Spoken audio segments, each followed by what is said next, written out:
ভিডিওতে আমি আপনাদের দেখাবো কিভাবে পেয়ারা গাছে গুটি কলম করতে হয়। গুটি কলম করার জন্য প্রথমে আমার প্রয়োজন একটি ছুরি, গোবর মিশ্রিত মাটি এবং একটি পলিথিন।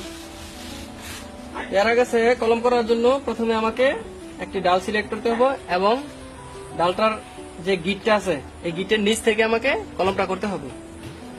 তাই আমি প্রথমে এই গিটটার নিচ থেকে ডালটিকে একটু ছুলে নেব। এর 1 থেকে 1.5 ইঞ্চি নিচে আমি আরেকটি গিট কেটে নেব। এখন আমি ভালোভাবে ছুলে নিচ্ছি।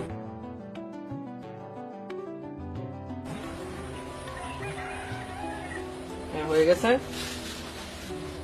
এখন আমি এই মাটিটা দিয়ে ভালোভাবে ডালটিকে মুড়িয়ে দিব।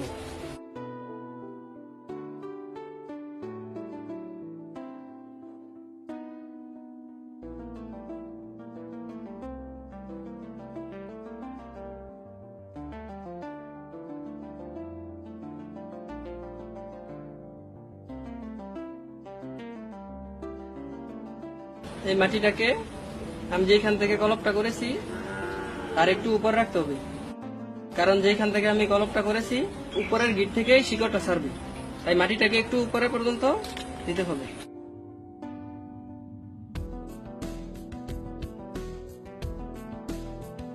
এখন আমি পলিথিন দিয়ে এই মাটিটাকে মুড়িয়ে দেব। আমি পলিথিনটা ব্যবহার করছি কারণ বৃষ্টির পানি যাতে ভালোভাবে